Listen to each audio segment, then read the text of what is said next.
पूर्णिमा एक छोटे से गांव में रहने वाली एक सादा सी लड़की थी जो मुंबई जैसे बड़े शहर में एक मॉडर्न फैमिली के घर में ब्याह कर आ गई थी।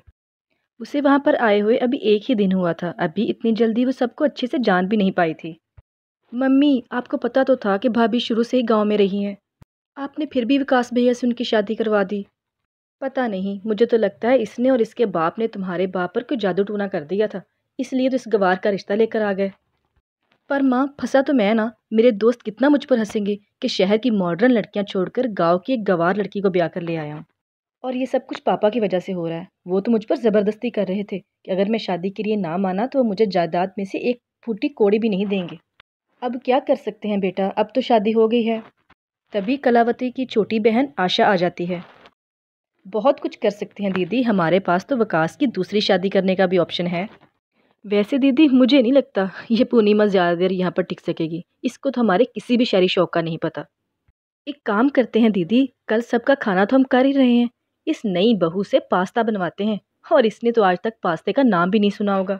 वैसे माँ जी, मौसी ठीक कह रही हैं। भाभी से हम पास्ता बनवाते हैं, और हाँ, उनसे शर्त रख देंगे कि अगर पास्ता मज़े का ना बना तो वो 6 महीने तक अपने मेके में ही रहेगी। और बस पीछे से हमारा काम हो सकता है। हाँ माँ, प्रिया बिल्कुल ठीक कह रही है।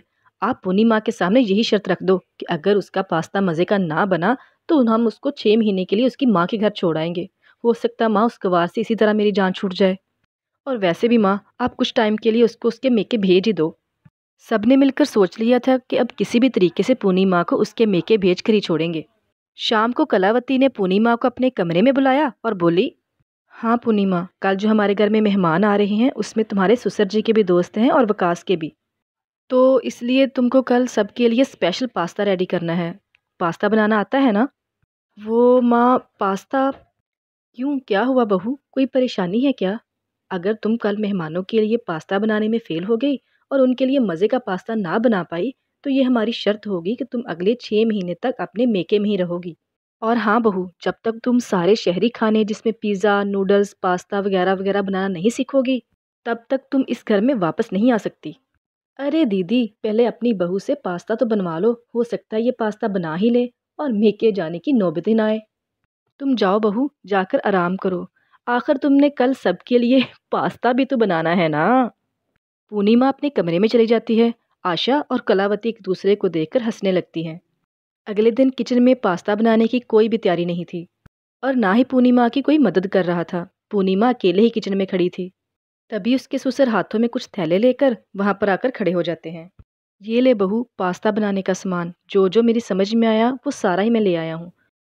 और वैसे भी ये लोग घर में मिलकर पास्ता बनाते ही रहते हैं, इसलिए मुझे कुछ अंदाज़ा था कि इसमें क्या क्या चीज़ शामिल होती है। लेकिन मुझे पास्ता बनाना नहीं आता। बहू, ये कोशिश तो तुम्हें खुद ही करनी होगी। पापा जी, आपने मेरे लिए इतना सोचा, मेरे लिए यही बहुत बड़ी बात है। पापा जी, आप बस मेरे लिए दुआ कीजिएगा कि मैं इस इम्तिहान में पास हो जाऊं। हाँ हाँ बहू, मेरी सारी दुआएं तुम्हारे साथ हैं।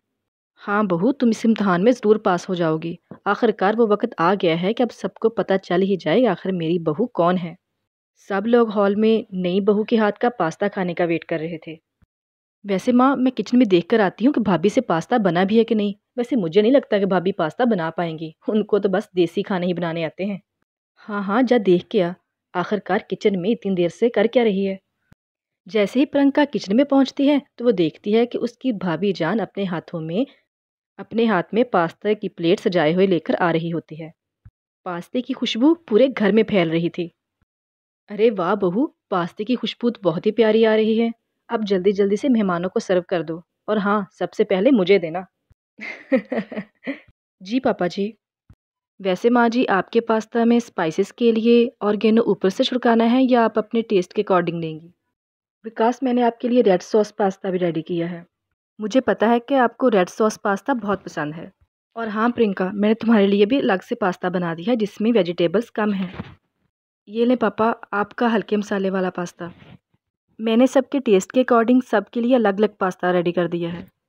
मौसी जी, मौसा जी, ये ले आपके लिए पास्ता। और हाँ, मैंने साथ में और भी डिशेस बनाई हैं, वो भी आप टेस्ट करके देखिएगा। और हाँ वो, तुम इतना सारा कुछ। पूर्णिमा पास्ता बनाना जानती है और वो भी इतने तरीके से? बात कुछ समझ नहीं आई।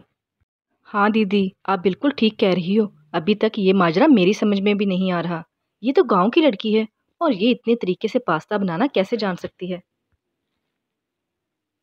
माँ, भाभी ने पास्ता तो बहुत मज़े का बनाया है और इसका टेस्ट तो ऐसे लग रहा है जैसे किसी फ़ेमस शेफ़ ने बनाया हो। पूर्णिमा के ससुर अपने जान-पहचान के कुछ लोगों को पूर्णिमा से मिलवाते हैं। उन्हीं मेहमानों में से एक औरत पूर्णिमा का नाम लेकर बोली, शेफ़ पूर्णिमा, आपकी बहू तो शेफ़ पूर्णिमा है, जो बेस्ट ऑफ ईयर का अवार्ड लिए हुए है। मुझे तो सचमुच तुमसे मिलकर बहुत खुशी हो रही है। वो जो आपने अपने चैनल पर रेसिपी डाली थी ब्रेड का पिज़्ज़ा बनाने वाली, वो मैंने ट्राई की थी घर पे। वो बहुत ही मज़े का बना था। Thank you aunty. वैसे जब से मेरी शादी हुई है, मैंने तो अपना चैनल खोलकर भी नहीं देखा और मैंने अभी अपने चैनल पर कोई काम भी नहीं किया, लेकिन अब फिर से दोबारा कंटिन्यू करूँगी। वैसे थैंक यू आंटी, आप लोगों के इतने प्यार का। आप लोगों के प्यार की वजह से मुझे बहुत हिम्मत मिलती है कि मैं आगे और भी नई-नई रेसिपी डालती रहूँगी। सब पूर्णिमा की बातें बहुत गौर से सुन रहे थे और हैरान हो रहे थे। जिसको वो गाँव की गँवार समझते हैं, वो इतना बड़ा चैनल चला रही है और इतनी बड़ी शेफ़ है और वो अपने इस हुनर की वजह से बहुत सारे अवार्ड भी जीत चुकी थी। सब लोगों के जाने के बाद पूर्णिमा अपने बारे में बताती है। वो मुझे पापा जी ने ही मना किया था कि मैं आप सबको अपनी सच्चाई ना बताऊं। आप सब ने मुझे प्यार दिया ही नहीं। आप सब ने सोचा कि ये गांव की गँवार सी लड़की है, लेकिन ऐसा नहीं है माँ।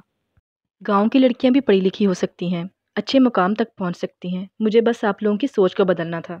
शायद आप लोगों की सोच अब बदल चुकी होगी, लेकिन मुझे सच में इन दिनों का बहुत दुख हुआ। किसी ने एक लफ्ज़ भी मुझसे प्यार से नहीं बोला।